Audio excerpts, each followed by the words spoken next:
Assalamualaikum warahmatullahi wabarakatuh. Sahabat Markisah dimanapun berada, alhamdulillah dan terima kasih kepada yang sudah like dan subscribe. Semoga selalu dalam lindungan Allah dan dipanjangkan keberkahan umurnya.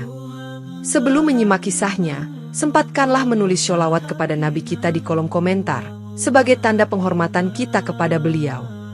Allah berfirman dalam surat Al-Ahzab ayat 56, sesungguhnya Allah dan para malaikatnya bersholawat untuk Nabi. Wahai orang-orang yang beriman, bersholawatlah kamu untuk Nabi, dan ucapkanlah salam dengan penuh penghormatan kepadanya. Pada malam Jumat yang sunyi dan diguyur hujan deras, Mbah Priyo, pria tua yang taat beribadah, menyaksikan sendiri bagaimana angin kencang menghempaskan pohon nangka besar di pekarangan rumahnya, hingga menimpa beberapa genteng dan memicu kepanikan warga di sekitarnya. Ketika suara gemuruh pohon tumbang bergema, beberapa tetangga berlari keluar rumah sambil menyorotkan senter, mencoba memastikan bahwa Mbah Priyo selamat dan tidak tertimpa reruntuhan. Alhamdulillah saya tidak apa-apa, cuma gentengnya agak jebol, ujar Mbah Priyo dengan nada lega, seraya menepuk-nepuk dadanya yang masih berdebar.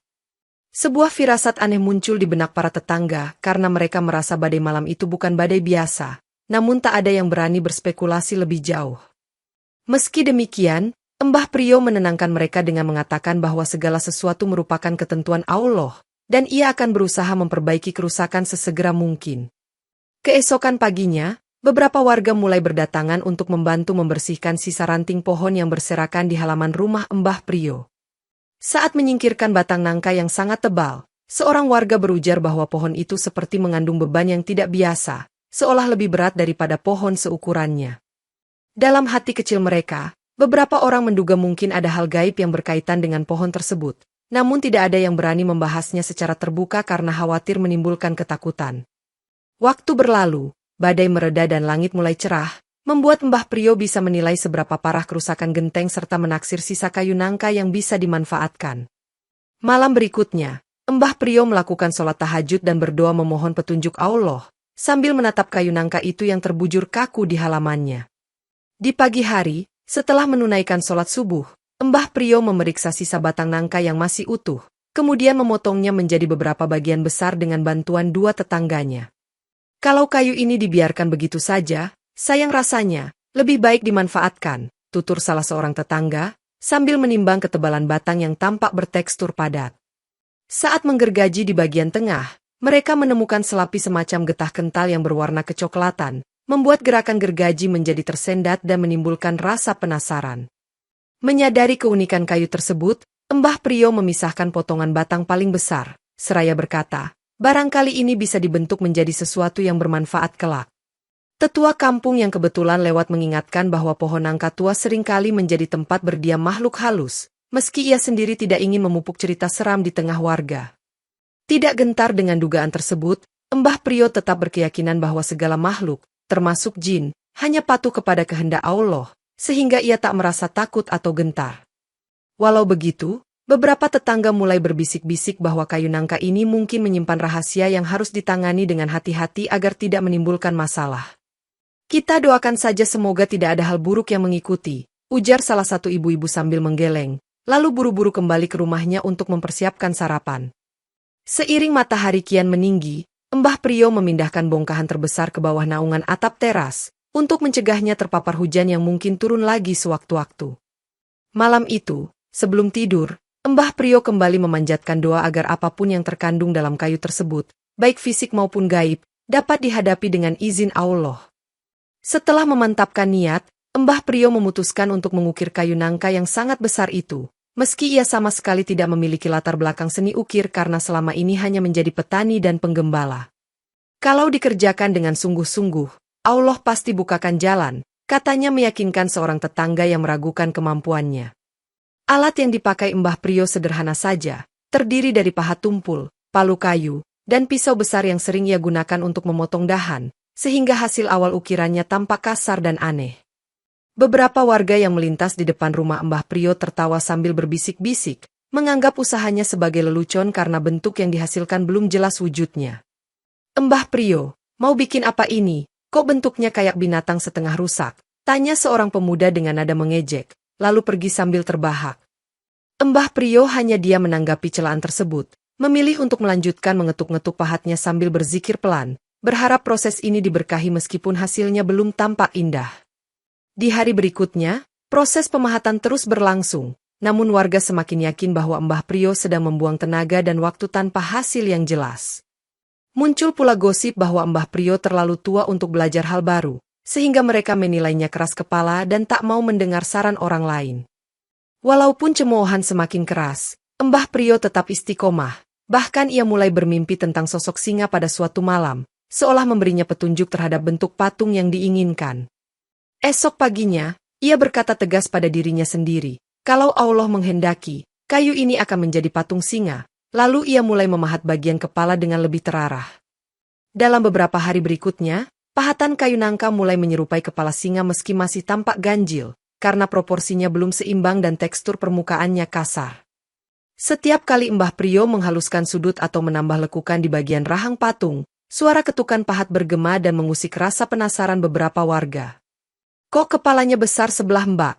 Tanya seorang ibu-ibu yang biasanya gemar menonton proses ukir-ukiran di televisi. Tetapi Mbah Prio hanya tersenyum dan mengangkat bahu.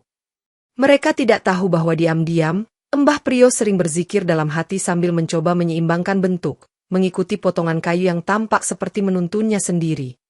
Pada suatu sore, salah seorang warga melihat bayangan hitam melintasi area patung ketika Mbah Prio berhenti memahat dan beristirahat, menimbulkan desas-desus adanya penghuni gaib di dalam kayu itu. Namun, tidak ada bukti nyata selain cerita samar dari orang-orang yang mengaku melihat gerakan atau mendengar suara lirih ketika malam tiba. Meskipun gosip soal jin penunggu kayu mulai berhembus kencang, Mbah Prio tetap bersikap tenang dan sesekali berujar, tak ada yang perlu ditakutkan selain Allah. Tetangga yang dulu menertawakannya kini berganti nada. Beberapa di antaranya merasa penasaran apakah patung itu benar-benar bisa jadi patung singa yang gagah. Malam harinya, Mbah Prio menyalakan lampu petromax di teras, memeriksa pahatan yang mulai memperlihatkan wujud singa walau masih jauh dari kata sempurna. Ketika angin berhembus kencang, lampu bergoyang, dan beberapa orang bersumpah melihat mata patung singa itu tampak berkilat seperti memantulkan cahaya misterius. Pada suatu malam, Mbah Prio bermimpi melihat seekor singa yang duduk megah di halaman rumahnya, bergerak layaknya makhluk hidup, namun tiba-tiba lenyap ketika adzan subuh berkumandang. Paginya, ia menceritakan mimpi tersebut kepada seorang santri muda yang kebetulan mampir, dan santri itu berkata, mungkin ada sinyal dari Allah bahwa singa adalah simbol keberanian dan keteguhan iman. Meski demikian, Mbah Prio tidak menafsirkan apa-apa selain meyakini bahwa mimpinya hanya sekadar dorongan untuk melanjutkan ukiran dengan lebih serius. Seiring waktu, bentuk singa semakin jelas, dengan rahang yang terbuka lebar, taring setengah terukir, serta guratan otot pada kaki depan yang mulai tampak tegas. Ini bakal jadi singa raksasa kalau diteruskan, Pak, celetuk seorang remaja, yang lantas menambahkan, tapi apa gunanya singa sebesar ini di halaman? Mbah Prio tak menjawab panjang, hanya berkata singkat, barangkali ada manfaatnya kelak, kita tidak pernah tahu rencana Allah. Beberapa warga yang awalnya ragu, mulai memandang ukiran itu dengan takjub, meski masih terselip cibiran bahwa Mbah Prio tak akan mampu menyelesaikan patung sebesar ini. Pada sore hari, ketika langit tampak mendung, angin kencang bertiup lagi, dan patung singa setengah jadi itu terkesan semakin hidup, seolah-olah bisa bergerak kapan saja. Orang-orang yang lewat kerap membicarakan bahwa kayu nangka besar itu dihuni oleh jin penunggu, yang entah sedang bersekutu dengan Mbah Prio atau sekadar menanti waktu menampakkan diri. Suatu petang, Mbah Prio berdoa dengan khusyuk, memohon perlindungan dari gangguan makhluk halus, kemudian berujar di depan patung, aku hanyalah hamba Allah, bukan penyihir atau tukang sihir. Proses pemahatan terus berlanjut hingga tiba-tiba Mbah Prio menemukan sobekan kain hitam lembab terjepit di dalam sela-sela kayu, menimbulkan bau apek yang mencuat begitu kain itu tersentuh mata pahat. Keberadaan kain tersebut mengundang keheranan karena letaknya yang sangat dalam di batang nangka, seolah disembunyikan di sana oleh seseorang atau sesuatu. Santri muda yang pernah berbicara dengan Mbah Prio kebetulan hadir, lalu mengatakan, Mbah, sebaiknya kain ini kita kubur atau kita bakar saja, biar tidak jadi fitnah. Mbah Prio mengangguk setuju, dan segera membungkus kain itu dengan kantong plastik, sembari membaca basmalah agar tidak menimbulkan gangguan yang tak diinginkan. Setelah kain tersebut berhasil diangkat, Mbah Prio melihat bekas rongga di dalam kayu, seperti sarang besar yang bisa saja menjadi tempat berdiam makhluk halus selama bertahun-tahun. La haula wala quwata illa billah, gumamnya, sebelum melanjutkan pemahatan, walau dengan kewaspadaan yang meningkat karena ia mulai merasakan hawa dingin yang tidak biasa. Beberapa warga melihat Mbah Prio membawa kantong plastik itu ke halaman belakang, di mana ia membakarnya di atas tungku kecil, sambil terus membaca ayat-ayat Al-Quran. "Kenapa dibakar, Mbah?" tanya seorang bapak-bapak, dan Mbah Prio hanya menjawab, supaya tidak memancing fitnah, lebih baik disucikan dengan api. Asap dari pembakaran kain hitam itu menebar aroma menyengat, membuat beberapa warga menutup hidung dan bergegas menjauh, takut terpengaruh hal buruk. Setelahnya, Mbah Prio kembali memusatkan perhatian pada patung singa, berikhtiar menyelesaikan tugasnya dengan tawakal, meskipun suasana di sekitarnya semakin dipenuhi bisik-bisik seram. Mulai terdengar kabar dari beberapa rumah yang mengaku melihat bayangan bergerak di malam hari, tepat di sekitar lokasi patung singa setengah jadi, seolah dijaga oleh sosok tak kasat mata. Seorang ibu parubaya bersumpah mendengar geraman halus dan memergoki kilatan mata merah di kegelapan, namun tak seorang pun bisa memastikan kebenaran ceritanya. "Mbah, apakah patung singa itu hidup?" tanya seorang remaja dengan suara bergetar, sementara Mbah Prio menenangkan, "Tidak ada yang hidup kecuali atas kehendak Allah." Semakin banyak warga merasa cemas, sebab mereka khawatir ukiran kayu tersebut malah menjadi sarang gangguan gaib yang bisa meresahkan seluruh kampung. Di sisi lain, ada pula yang mulai kagum terhadap pahatan itu, karena meski belum selesai, singanya tampak semakin megah dan kokoh, bak patung profesional. Seiring berkembangnya perbincangan di warung kopi, beberapa orang justru menantang diri dengan mendekati patung pada malam hari, namun tak satu pun berani berlama-lama di situ. Katanya, kalau berani menyentuh kepalanya di malam Jumat, akan mendengar auman, ujar seorang pemuda setengah bergurau, walau wajahnya menampakkan rasa takut. Mbah Prio tidak menanggapi isu-isu tersebut, ia hanya fokus memahat sambil sesekali mengucapkan doa, menolak untuk terlibat dalam rumor yang belum jelas kebenarannya. Seiring berjalannya waktu, patung singa itu mulai berdiri di atas 4 kaki yang tegas, dengan surai terukir rapi, membuat banyak orang terkesiap menyadari bahwa Mbah Prio ternyata bertalenta. Meski begitu, badai desas-desus masih tidak berhenti, karena beberapa orang mengaitkan keberadaan patung itu dengan jin penunggu nangka yang kabarnya belum terusir sepenuhnya. Pada suatu hari, seorang ustaz dari desa tetangga singgah ke rumah Mbah Prio, karena ia mendengar kabar tentang patung singa raksasa yang menimbulkan keresahan dan potensi kesirikan. Ustaz tersebut memeriksa dengan seksama, lalu berkata lembut, "Secara syariat, membuat patung hewan mungkin masih didebatkan. Tapi yang lebih kita khawatirkan adalah jika ini menimbulkan fitnah atau penyembahan." Mbah Prio menjelaskan bahwa tujuan pemahatannya hanyalah memanfaatkan kayu besar yang tumbang, tanpa niat untuk membuat berhala atau simbol kesombongan. Ustaz kemudian berkeliling, membaca beberapa ayat Al-Quran di sekeliling patung, agar tidak ada jin yang betah bersarang di dalam kayu tersebut.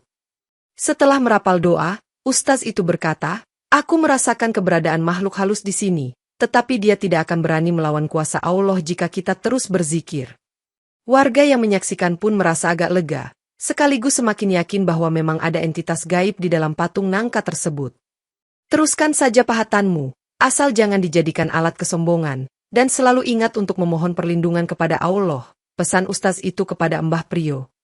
Mbah Prio membalas, "Terima kasih Ustaz, saya cuma ingin kayu ini tidak terbuang sia-sia, niat saya semoga bisa memberi manfaat." Kehadiran Ustaz menenangkan beberapa orang yang sempat menuduh Mbah Prio mempraktikkan ilmu klinik demi menghidupkan singa kayu, meski masih ada yang menaruh curiga diam-diam. Menjelang senja, Ustaz itu berpamitan, berpesan agar warga tidak berlebihan dalam berprasangka, karena hal itu dapat membuka pintu setan untuk merusak hati manusia. Semakin hari, patung singa yang dibangun Mbah Prio makin menampakkan sosok yang gagah, sehingga beberapa warga mulai menganggapnya sebagai karya luar biasa, sedangkan yang lain tetap waspada terhadap bahaya mistis. Di balai desa, beberapa tokoh masyarakat membahas apakah perlu mengambil tindakan khusus, mengingat desas-desus adanya jin penghuni patung yang bisa memicu terjadinya gangguan gaib. "Apakah kita perlu minta Mbah Prio berhenti, atau bahkan membongkar patung itu?" tanya salah satu tokoh yang khawatir tradisi keislaman kampung mereka tercemar. Namun, kepala desa menengahi, "Kita belum melihat bukti nyata patung ini menimbulkan musibah. Jadi jangan menuduh sembarangan, kita biarkan saja dulu sambil tetap waspada." Di sisi lain, beberapa warga mengakui bahwa kehadiran patung tersebut menjadi daya tarik, karena kerabat dari luar kampung pun datang penasaran ingin melihat secara langsung. "Kalau jadi tujuan wisata, mungkin kampung kita lebih ramai," cetus salah seorang pemuda yang berpikir peluang ekonomi, meski ia tetap mengiyakan bahwa perlu kewaspadaan rohani. Perdebatan makin sengit ketika seorang perempuan mengklaim melihat anaknya demam tinggi setelah tanpa izin menyentuh patung singa itu di malam hari. Anak saya meracau seperti melihat sosok singa besar, tapi kepalanya hitam dan matanya merah, kata perempuan itu, membuat orang-orang bergidik. Beberapa orang mendesak agar Mbah Priyo segera melakukan ritual penolakan bala, sementara yang lain berpandangan bahwa cukup dengan doa dan sholat berjemaah. Sambil menanggapinya dengan tenang, Mbah Priyo berujar, "Kita hanya perlu mengingat Allah, jangan sampai terpancing rasa takut yang berlebihan." Mbah Priyo memutuskan melakukan sholat malam tepat di depan patung singa, menyalakan lampu seadanya agar ia bisa berdoa dengan khusyuk dan menunjukkan ketawakalan kepada Allah. Beberapa warga menonton dari jauh, menahan napas saat melihat sosok tua itu sujud di hadapan pahatan kayu raksasa yang terlihat makin menakutkan di bawah cahaya remang. "Mbah, apa tidak berbahaya melakukan sholat di sana?" bisik seorang pemuda, dan Mbah Priyo menjawab lirih, "Bahaya hanya datang jika kita jauh dari Allah." Di sela zikirnya, Mbah Priyo mendengar suara gemerisik yang memantul dari bagian dalam patung, seolah kayu itu berongga dan menyimpan sesuatu yang bergerak.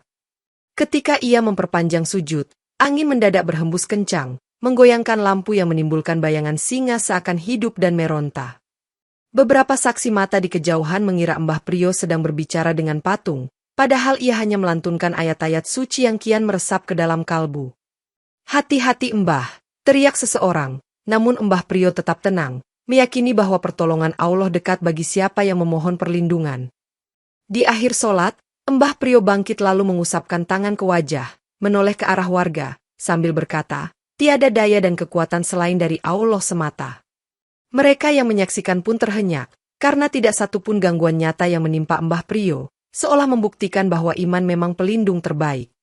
Pagi harinya, kabar ini menyebar luas, menambah hormat sebagian warga kepadanya, meski masih ada yang menganggap Mbah Priyo melakukan hal aneh dengan patung menyeramkan itu. Suatu malam, saat Mbah Priyo tertidur, ia seperti mendengar bisikan yang menyuruhnya membaca ayat Sulaiman di depan patung singa, meski ia sendiri belum paham sepenuhnya arti isyarat tersebut. Keesokan harinya, ia bertanya kepada seorang ustaz setempat tentang di mana ayat Sulaiman dalam Al-Quran, karena selama ini ia lebih sering membaca surat Yasin atau Al-Kahfi. Ayat-ayat yang memuat doa Nabi Sulaiman tersebar di beberapa bagian Al-Quran, tetapi fokuslah pada permintaan perlindungan dan kekuasaan terhadap jin, kata ustaz itu, menyarankan pula agar Mbah Priyo mengkaji tafsirnya. Menjelang senja, Mbah Priyo mempersiapkan diri untuk membaca ayat-ayat tersebut, ditemani beberapa warga yang penasaran ingin melihat apa yang akan terjadi. "Bismillahirrohmanirrohim," ucapnya, mulai melafalkan ayat dengan suara pelan namun mantap, menciptakan suasana haru di sekeliling patung singa. Ketika bacaan mengalir, suara geretan kayu terdengar pelan, seolah ada tekanan besar yang merambat dari dalam batang nangka, memunculkan retakan halus di punggung patung. Seseorang menjerit, patungnya retak. Tetapi Mbah Priyo terus melanjutkan bacaan tanpa terpengaruh, sampai ia menuntaskan kalimat terakhir ayat yang dihafalnya. Begitu berhenti membaca, angin pun kembali berembus kencang, membuat dedaunan berjatuhan dan menghempas ke sekeliling halaman, menciptakan suasana mencekam di antara para saksi. Mbah Priyo mengangkat tangannya, lalu berdoa meminta perlindungan Allah bagi desa dan seisinya, agar terhindar dari kejahatan jin yang bersemayam di dalam kayu itu. Sebagian warga mulai menyadari bahwa Mbah Priyo hanya berupaya menolak bala, bukan ingin menjadikan patung tersebut sebagai simbol kesombongan atau alat gaib.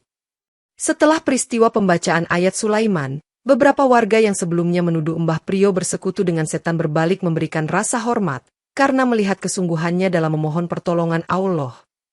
Namun, ada pula sekelompok kecil warga yang justru semakin penasaran, bertanya-tanya apakah patung tersebut benar-benar memiliki kekuatan khusus, terutama setelah menyaksikan retakan yang muncul saat ayat dibacakan. "Mungkin singa ini sudah setengah hidup," bisik salah satu pemuda, menebar cerita bahwa patung tersebut bisa bergerak bila Mbah Priyo mau memerintahnya. Mendengar hal itu, Mbah Priyo dengan tegas mengatakan, "Saya tidak pernah berniat menghidupkan patung, karena hidup dan mati hanya di tangan Allah." Seiring waktu, warga desa mulai berdatangan untuk melihat langsung patung yang mereka sebut singa gaib. Namun tidak ada kejadian luar biasa selain kekaguman pada detail ukiran yang makin sempurna. Beberapa di antaranya bahkan meminta Mbah Priyo membuat patung lain, tetapi ia menolak seraya menyatakan, "Cukuplah satu ini sebagai pelajaran, saya hanya petani biasa." Di sisi lain, Tokoh agama setempat mengingatkan masyarakat agar tidak menganggap patung ini sebagai sesuatu yang harus dipuja, mengingat Islam melarang bentuk-bentuk penyembahan selain kepada Allah. Patung ini hanyalah kayu, tidak akan bisa memberi manfaat atau mudarat tanpa izin Allah, ucap sang tokoh agama di mimbar masjid, di hadapan jemaah sholat Jumat. Walau demikian, gosip mengenai keajaiban patung singa terlanjur menyebar ke kampung sebelah, sehingga beberapa orang luar desa pun mulai datang, menanyakan apakah patung itu benar-benar sakti. Mbah Priyo tidak menggubris keramaian tersebut, ia hanya menuntaskan detail terakhir patung, seperti membentuk surai yang lebih rapi dan mempertegas guratan otot, sembari terus memohon bimbingan Allah. Suatu petang, seorang kiai sepuh yang kebetulan singgah memberitahu warga bahwa ia merasakan aura jin tua dari patung singa tersebut, sekaligus meyakini jin itu tidak suka dengan keramaian dan bacaan doa-doa. Beberapa warga panik, namun Mbah Priyo tetap bersikap tenang sambil mengatakan, jin pun makhluk Allah, tak usah ditakuti, selama kita tetap mengingatnya. Malamnya, Mbah Priyo kembali mendengar suara dentuman halus di dalam kayu, disusul getaran yang membuat serpihan ukiran berjatuhan, seolah ada gerakan dari dalam. Beberapa orang yang menyaksikan dari jauh berlari ketakutan, memanggil tetangga lain untuk memastikan mereka tidak sedang berhalusinasi massal. Kalau memang ada jin di sana, semoga dia tidak mengganggu kita, komentar seorang bapak-bapak sambil memeluk anaknya yang ketakutan. Menanggapi fenomena tersebut, Mbah Priyo berpikir untuk kembali membaca ayat-ayat suci lebih banyak, agar jin itu benar-benar terusir atau minimal tidak menampakkan gangguan. Ketika malam semakin larut dan warga beranjak tidur, Mbah Priyo duduk sendirian di teras, menatap patung singa yang diam tak bergeming, walau tampak misterius dalam sorot lampu temaram. Seandainya kau memang di dalam sana, pergilah dengan baik-baik, jangan meresahkan warga, ucap Mbah Priyo datar, seolah berdialog dengan entitas yang ia sendiri tak bisa lihat. Di sela-sela ketenangan malam, suara serangga dan gemerisik angin menyelipkan rasa was-was bagi orang yang masih terjaga, namun Mbah Priyo memilih memejamkan mata, berserah kepada perlindungan ilahi. Esok paginya, warga dikejutkan oleh berita bahwa sejumlah perabotan di rumah tetangga berpindah tempat, menambah keyakinan bahwa jin di kayu nangka itu memang belum benar-benar pergi. Di suatu malam yang lengang, setelah Mbah Priyo selesai membaca ayat-ayat Sulaiman, tiba-tiba terdengar suara mendengkur lirih dari arah patung, membuatnya tersentak dan menoleh dengan waspada.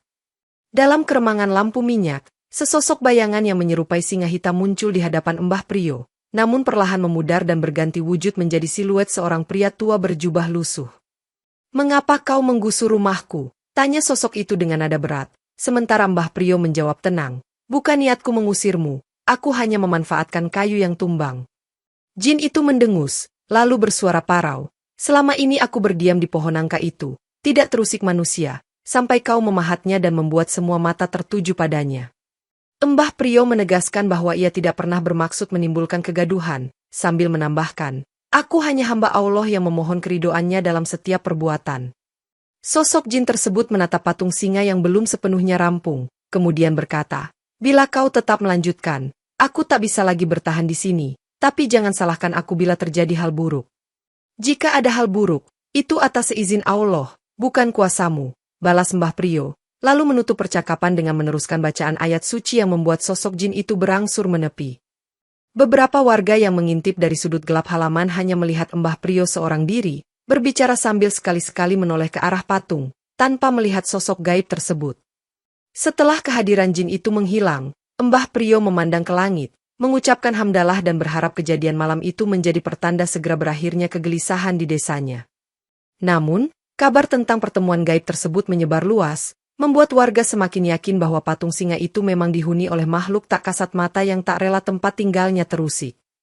Meski Mbah Priyo berulang kali menegaskan bahwa patung singa tersebut hanyalah kayu, beberapa warga yang terpukau oleh aura dan kemegahannya justru mulai membawa sesajen di depan patung, seakan meminta perlindungan gaib. Di malam tertentu, terlihat beberapa orang menyalakan lilin dan menaburkan bunga di sekitar kaki patung, sambil mengucapkan harapan agar rezeki mereka lancar dan terhindar dari mara bahaya. "Ini bukan hal yang benar," ucap Mbah Priyo cemas saat mendapati beragam persembahan di sekitar singa ukirannya, namun para warga itu tidak peduli dan malah menuduhnya enggan berbagi berkah. Desas-desus bahwa patung singa memiliki kekuatan supranatural kian merebak, ditambah mitos bahwa jin yang menghuni kayu itu akan membantu siapapun yang membawa sesajen dengan niat tulus. Akibatnya, Setiap hari makin banyak warga yang diam-diam atau terang-terangan meletakkan berbagai persembahan, sehingga suasana kampung kian menyesatkan, menyeret mereka ke jurang kesirikan. Mbah Prio pun berupaya mencegah. Wahai tetanggaku, jangan sampai kita tergelincir. Hanya Allah tempat memohon, bukan patung ini. Namun peringatannya dianggap angin lalu. Sebagian yang masih beriman mengingatkan teman-teman mereka bahwa menyembah patung adalah perbuatan dosa besar. Tetapi suara mereka kalah keras dibanding rumor keajaiban patung singa. Ketika malam semakin larut, patung singa itu justru tampak menjadi pusat kerumunan kecil, dengan beberapa orang berdoa meminta hajat di depannya, seolah patung tersebut berdaya mengabulkan permintaan. Mbah, kenapa kau buat patung ini hingga orang-orang malah jadi menyembahnya? Tanya seorang pria parubaya, dan Mbah Prio menjawab sedih.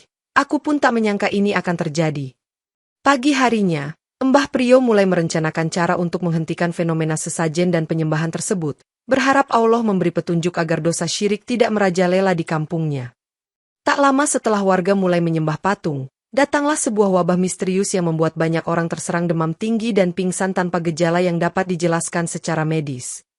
Beberapa warga meyakini bahwa wabah ini adalah kutukan karena mereka keliru menyandarkan doa kepada makhluk, bukan kepada Sang Pencipta, sementara yang lain tetap menganggapnya kebetulan. Kenapa penyakit ini tiba-tiba datang? Keluh seorang ibu yang sibuk mengurus anaknya yang tergeletak tak berdaya, sedangkan suaminya pun tak mampu berbuat banyak. Mbah Prio menemui ustaz setempat untuk meminta saran, dan ustaz tersebut berpendapat bahwa Allah sedang menegur mereka karena perilaku syirik mulai merebak di desa. Menyadari situasi kian genting, Mbah Prio segera mengajak beberapa orang beriman untuk melakukan doa bersama dan membaca ayat suci di masjid, memohon pertolongan Allah agar wabah diangkat. Di sisi lain, masih ada warga yang bergeming dan justru semakin giat memberikan sesajen pada patung singa, berharap kekuatan gaib patung itu menyembuhkan penyakit. Akibat perpecahan keyakinan tersebut, suasana kampung semakin tegang, hingga menimbulkan keributan kecil saat dua kelompok berbeda pandangan bertemu di depan patung. Patung ini tidak pernah menolong siapapun, sadarlah, pekik seorang lelaki yang menentang penyembahan, dibalas oleh orang lain. Diam, jangan ganggu ibadah kami. Mbah Prio dan Ustaz berusaha melerai, menegaskan bahwa penyembahan patung bertentangan dengan tauhid, namun sebagian telinga sudah tertutup oleh harapan palsu. Di tengah situasi genting itu, wabah terus memakan korban, menambah kecemasan dan memaksa Mbah Prio berpikir keras bagaimana menyadarkan mereka yang sudah terlanjur menyekutukan Allah. Di suatu malam saat Mbah Prio hendak membaca ayat suci di depan patung, bayangan sosok jin tua kembali muncul, kali ini dengan tatapan dingin dan aura lebih kelam. Bukan aku yang meminta disembah, tapi mereka datang sendiri, ujar jin itu dengan suara menggema, menjawab kebingungan yang sempat terlintas di benak Mbah Prio. Mbah Prio membalas tegas, kalau kau tidak mau disembah, mengapa kau tetap berada di sini, membiarkan orang-orang tertipu, sambil menyorotkan pandangan tajam ke sosok gaib tersebut. Jin tersebut bersikeras bahwa ia tak pernah meminta sesaji, dan menegaskan bahwa perilaku warga hanyalah bentuk kelemahan iman mereka, bukan kehendak jin. Kau bisa pergi dan membiarkan mereka sadar, ucap Mbah Prio, namun jin itu menjawab, mereka sudah terlanjur buta, mereka ingin meminta pada selain Allah, dan itu bukan urusanku. Tiba-tiba, angin bertiup kencang, mengguncang patung singa hingga terdengar derit menyerupai raungan, membuat beberapa warga terjaga dan berlari keluar rumah dalam ketakutan. Mbah Prio menunduk sambil terus melantunkan doa, berupaya memohon kekuatan Allah untuk mengusir jin tersebut dan menghentikan kesirikan yang terjadi. Bahkan jika aku pergi, mereka akan tetap menyembah bayang-bayang kekuatan, sahut jin itu sinis, seolah menertawakan manusia yang mudah terjatuh ke dalam lubang syirik. Pada saat jin itu menghilang, Mbah Prio merasakan tekad yang semakin kuat untuk menuntaskan semua ini, karena ia sadar wabah dan kekacauan yang melanda desa berawal dari kesalahan akidah sebagian warga.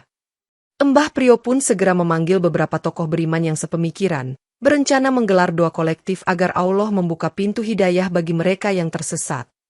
Menyadari kebutuhan mendesak, Mbah Prio dan Ustaz desa mengundang seluruh warga untuk berkumpul di masjid, menegaskan bahwa hanya dengan izin Allah wabah dapat diangkat dan kesirikan harus segera dihentikan. Ada sebagian warga yang datang karena terpaksa, sementara yang lain benar-benar ingin memohon ampun atas perbuatan menyembah patung, namun belum tahu cara bertobat yang tepat. Dalam suasana haru, Ustaz membacakan doa dengan lantang, memohon perlindungan dan kesembuhan bagi seluruh warga, serta menekankan bahwa memohon kepada selain Allah hanyalah kesia-siaan. Mbah Prio pun ikut melantunkan zikir, menyeru agar semua orang mengakui kesalahan mereka dan bertobat setulus hati, meninggalkan segala macam persembahan untuk patung kayu. Kami memohon ampun, ya Allah, ucap beberapa orang yang akhirnya tersadar bahwa perbuatan mereka adalah dosa besar, sambil meneteskan air mata penyesalan. Di luar masjid, sejumlah warga lain masih meragukan, merasa takut jika patung singa itu benar-benar memiliki kekuatan yang akan membalas dendam bila mereka berhenti menyembahnya. Ustaz menjelaskan, patung kayu tidak memiliki kuasa, semua yang terjadi atas izin Allah, dan jin pun makhluk lemah yang bisa dilenyapkan dengan kalimat-kalimatnya. Malam itu, doa kolektif berlangsung berjam-jam, dengan bacaan Al-Quran menggema, menciptakan suasana hening yang menyejukkan hati para jamaah. Beberapa orang yang sakit mulai merasakan kelegaan, seolah angin kesembuhan perlahan berhembus ketika nama Allah dikumandangkan bersama-sama. Menjelang subuh, suasana pun tampak lebih damai, menandakan bahwa pintu tobat mulai terbuka bagi mereka yang bersungguh-sungguh meninggalkan kesirikan. Seusai doa kolektif, sebagian warga yang masih penasaran mendekati patung singa dan kagum dengan betapa megahnya pahatan itu, namun kali ini mereka berusaha menahan diri untuk tidak memberikan sesajen. Patung ini memang indah, tapi kita harus ingat bahwa ia tetap kayu, tidak layak disembah, ujar salah seorang pemuda yang sebelumnya sempat terpengaruh ajakan syirik. Mbah Prio, menyadari situasi telah membaik, menegaskan bahwa keindahan seni harus dijaga agar tidak menimbulkan fitnah, dan ia merencanakan untuk menutupi atau mungkin menghancurkan patung itu jika diperlukan. Beberapa warga akhirnya mengerti bahwa kerukunan dan keselamatan desa tak akan terwujud apabila mereka masih menaruh keyakinan pada selain Allah, walaupun patung tersebut terlihat menawan. Ustaz desa pun memberikan nasihat bahwa membaca Al-Quran, berzikir, dan berdoa akan jauh lebih ampuh dalam mengusir mara bahaya ketimbang menaruh harapan pada benda mati. Di tengah penyesalan, beberapa warga yang terkena wabah mulai membaik kesehatannya, dan mereka bersaksi bahwa tobat serta doa ternyata lebih mujarab daripada sesajen di hadapan patung. Alhamdulillah, kita diberi kesempatan memperbaiki iman, ucap seorang bapak-bapak yang merasa anaknya perlahan pulih setelah turut serta dalam doa bersama di masjid. Seiring hari berlalu, kabar sembuhnya beberapa penderita sakit menguatkan keyakinan warga bahwa jalan tauhid adalah satu-satunya jalan yang benar, sehingga minat untuk menyembah patung pun surut. Mbah Prio terus memandangi patung singa yang berdiri kokoh di halaman, mengakui bahwa karyanya mengagumkan secara fisik, namun tidak pernah ia maksudkan menjadi objek pemujaan. Pada titik ini, warga mulai berdamai dengan keberadaan patung, asalkan mereka menanamkan dalam hati bahwa benda itu semata-mata hanya kayu, dan segala kuasa hanyalah milik Allah. Ketika Mbah Prio merasa saatnya tiba, ia mengumpulkan warga, lalu bersama ustaz dan beberapa tokoh agama, ia kembali membaca ayat-ayat Sulaiman di depan patung singa, memohon agar Allah menghancurkan sumber fitnah ini. Suara ayat suci bergema di sekitar halaman, menciptakan getaran rohani yang begitu kuat, hingga terdengar derit keras dari dalam patung, disusul retakan membelah bagian punggungnya. Beberapa orang memekik kaget, menyaksikan patung itu perlahan ambruk, serpihan kayu berhamburan ke tanah seperti menyimbolkan robohnya kesombongan dan syirik yang sempat mencengkeram hati warga. Astagfirullah, patungnya hancur, seru seseorang, sementara Mbah Prio menunduk bersyukur karena Allah mengabulkan doa mereka, menyingkirkan potensi fitnah yang lebih besar. Jin penunggu pohon nangka itu pun seakan lenyap tanpa jejak, tidak lagi menampakkan diri atau menebar gangguan, seolah terpaksa meninggalkan desa yang kini syarat dengan zikir dan kesadaran tauhid. Sebagian warga menitikkan air mata, mengingat kebodohan mereka yang sempat memberikan sesajen dan menyembah patung, namun mereka juga bersyukur mendapat kesempatan bertaubat. Ini peringatan besar dari Allah, jangan sekali-kali mempersekutukannya, ujar ustaz sambil menghapus peluh, menandakan berakhirnya ketegangan yang melanda desa. Kayu-kayu sisa patung diangkut dan dibakar hingga menjadi abu, menandakan tekad bulat warga untuk menghapus seluruh bekas yang bisa menjerumuskan mereka ke lembah syirik. Mbah Prio menutup peristiwa itu dengan kalimat, "Semoga kita semua diampuni dan dilindungi, karena hanya Allah yang Maha Kuasa, tidak ada patung atau jin yang bisa menandinginya."